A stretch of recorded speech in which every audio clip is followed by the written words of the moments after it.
Office आते वक्त रमाकांत की बस छूट गई थी। इसके कारण उसे ऑफिस पहुंचने में बहुत देर हो गई। जैसे ही वो ऑफिस पहुंचा, ऑफिस बॉय ने उसे बताया कि बॉस ने उसे अपनी केबिन में बुलाया है। रमाकांत समझ गया कि बॉस से आज उसे जबरदस्त डांट मिलने वाली है। तुम हद करते हो रमाकांत, ऐसे कैसे चलेगा? सॉरी सर, वो बस छूट गई थी इसलिए लेट हो गया। मैं लेट के लिए कुछ नहीं कह रहा, वैसे भी महीने में 10 दिन तो तुम लेट ही आते हो। मैं कह रहा हूँ सेल्स के लिए। ये तीसरा महीना है, तुमने एक भी वाटर प्यूरिफायर नहीं बेचा है। देखो, मैं इस तरह मुफ्त में तुम्हें सैलरी नहीं दे सकता। नहीं सर, मैंने तो 3 प्यूरिफायर। रमाकांत के बॉस उसे डांट ही रहे थे कि तभी उनके दरवाजे पर नॉक हुई। उन्होंने कम इन कहा तो रमाकांत के साथ ही काम करने वाला प्रभाकर अंदर आया। उसे देखते ही बॉस खुश हो गए। सर, आपने मुझे बुलाया था? अरे आओ आओ प्रभाकर, ये लो तुम्हारे लिए। बॉस प्रभाकर को एक लिफाफा देते हैं। प्रभाकर उसे खोलकर देखता है। उसमें एक लेटर होता है जिसमें उसकी प्रमोशन की बात लिखी होती है। Promotion? Thank you so much sir. अरे प्रभाकर, कुछ सेल्स टिप्स इस रमाकांत को भी दे दो। 3 महीने हो गए, इससे एक प्यूरिफायर नहीं बिका। जी बॉस, दे दूंगा। प्रभाकर, इस महीने मुझे प्यूरिफायर की सेल नहीं मिली तो तुम्हें ऑफिस आने की कोई जरूरत नहीं है। बॉस की बात को सुनकर रमाकांत ने प्रभाकर की ओर गौर कर देखा। प्रभाकर उसका सीनियर था और वो हमेशा रमाकांत के सीधेपन का फायदा उठाता था।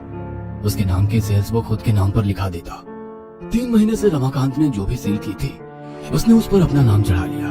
वह बॉस से उसकी शिकायत नहीं कर सकता था क्योंकि बॉस प्रभाकर को बहुत इंटेलिजेंट समझते थे और उसे बुद्धू। बहरहाल जब वो बॉस के ऑफिस से बाहर आया तो एक और सदमा उसका इंतजार कर रहा था। उसने देखा कि प्रभाकर कामिनी से हंस हंस कर बातें कर रहा है और उसे अपने प्रमोशन की बात बता रहा है। अरे बहुत बहुत मुबारक हो प्रभाकर सर, आप तो सच में कमाल है। अरे कमाल वमाल कुछ नहीं है कामिनी, बस मेहनत करता हूँ, बाकी सब ऊपर वाले के हाथ में है। अच्छा कामिनी, अगर तुम आज फ्री हो तो हम शाम को कॉफी पीने चलें?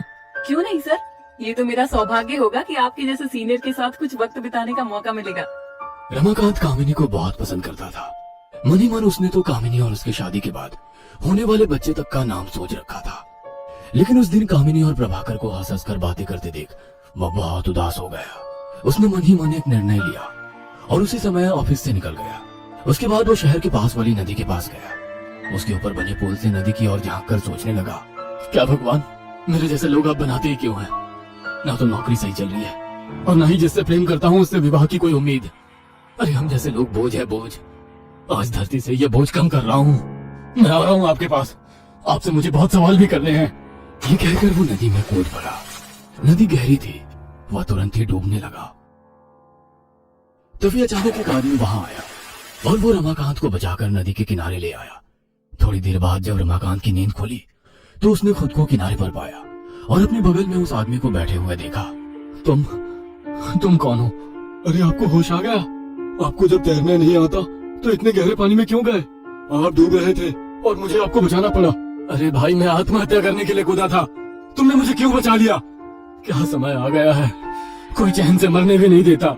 ऐसा मत कहिए, भगवान ने ये कीमती जान इसलिए नहीं दी कि आप आत्महत्या करके इसे खत्म कर लें। तो क्या करूं? हर दिन घूट घूट कर मरता रहूं? उसके बाद रमाकांत ने उस आदमी को अपनी दुख भरी कहानी बताई। बस इतनी सी बात पर जान देने निकल पड़े? तुम्हारे लिए ये इतनी सी बात है, मेरे लिए बहुत बड़ी। वैसे तुम भी क्या समझोगे, तुम पर तो नहीं बीत रही है ना? रमाकांत, तुम्हारी सारी परेशानियों का हल है मेरे पास। उसके बाद उस आदमी ने एक डायरी और पेन निकाला। उसे देखकर रमाकांत ने कहा, अरे भाई, तुम भी कोई सेल्समैन हो क्या जो डायरी और पेन बेचते हो? ये कोई मामूली डायरी और पेन नहीं है, ये जादुई है। इसके हर एक पन्ने पर तुम एक विश लिख सकते हो। जैसे ही तुम वो विश लिखोगे तुम्हारी वो विश पूरी हो जाएगी। अरे भाई, सुबह से कोई नहीं मिला है क्या तुम्हें? देखो, मैं पहले से ही बहुत परेशान हूँ, प्लीज मुझे छोड़ दो। रमाकांत, मैं झूठ नहीं बोल रहा, एक बार लिख कर तो देखो विश। रमाकांत को विश्वास तो नहीं था, लेकिन फिर भी उसने पहली विश उस डायरी पर यह लिखी कि उसे 10,000 रुपए मिल जाए।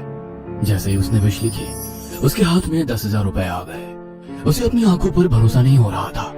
थोड़ी देर तक वो उन नोटों को देखता रहा, फिर उस आदमी से पूछा, तुम क्या कोई जादूगर हो? नहीं, मैं जादूगर नहीं, जिन्न हूँ। तुम फिर से शुरू हो गए। भला जिन्न भी कहीं ऐसे होते हैं? होते हैं रमाकांत, हम किसी का भी रूप धारण कर सकते हैं। वैसे अब तो तुम्हें विश्वास हो गया ना कि ये जादुई डायरी और पेन है जो तुम्हारी हर विश को पूरी कर सकता है? हाँ, ठीक है, फिर आज से ये तुम्हारा हुआ। तुम इसके हर एक पन्ने पर अलग अलग विश लिखो, उसे पूरी करो और खुश रहो। लेकिन लेकिन क्या? लेकिन ये कि अब से मैं तुम्हारे पास ही रहूंगा।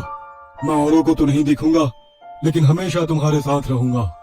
रमाकांत बहुत खुश था। उसे लग रहा था अब वो अपनी हर ख्वाहिश पूरी कर सकता है। उस दिन रमाकांत अपने घर में चैन की नींद सोया। अगले दिन उसने उस डायरी के एक पन्ने में एक बहुत बड़े घर की विश लिखी। वो किराए के छोटे से घर में रहकर तंग आ चुका था। तुरंत ही उसे एक आलीशान घर मिल गया।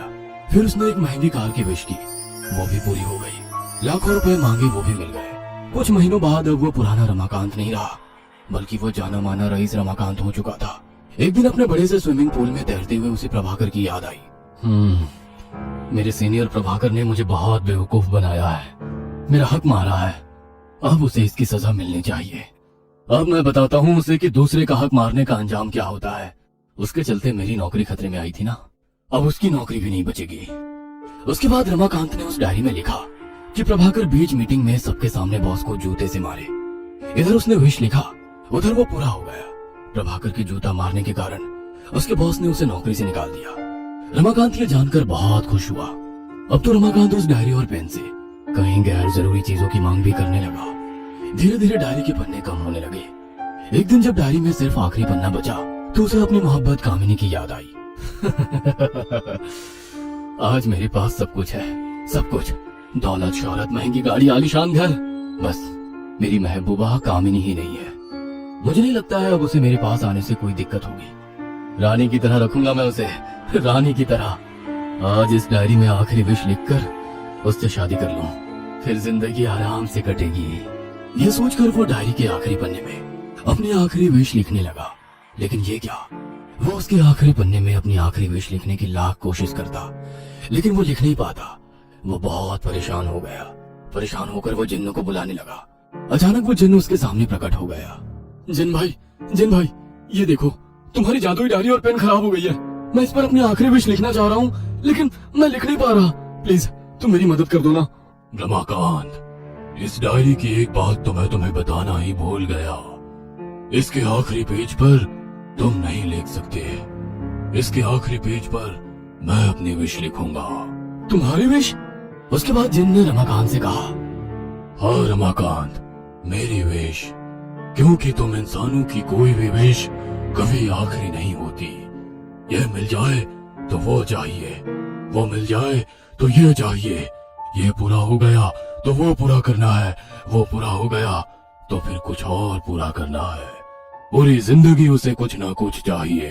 अरे ये तो गलत है, मेरी आखिरी विश तो पूरी ही नहीं हुई है। मैंने कहा ना, कोई विश आखिरी नहीं होती। तुम्हारी विश क्या है? तुम क्या लिखने वाले हो इस पन्ने पर? मैं आज से तुम्हारे जैसा, यानी इंसानों के जैसा जीवन जीना चाहता हूँ, और आज से तुम जिन्न की तरह जियोगे। अरे ऐसा मत करो भाई, मुझे नहीं बनना जिन्न, मुझे आदमी ही रहना है। तो इसके लिए तुम अपनी तरह ही एक लालची इंसान को खोजो, उसकी मदद करो, जैसे मैंने तुम्हारी की थी। फिर ये विश वाली डायरी उसे दे दो। ये कहकर जिन्न ने उस डायरी में अपनी विश लिख दी।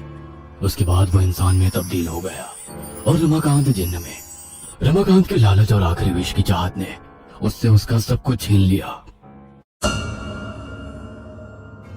ये कहानी आपको अच्छी लगी हो तो हमें सब्सक्राइब करें, हमारा इंस्टाग्राम और फेसबुक पेज जरूर फॉलो करें। और हाँ दोस्तों, सब्सक्राइब करना भूलना मत।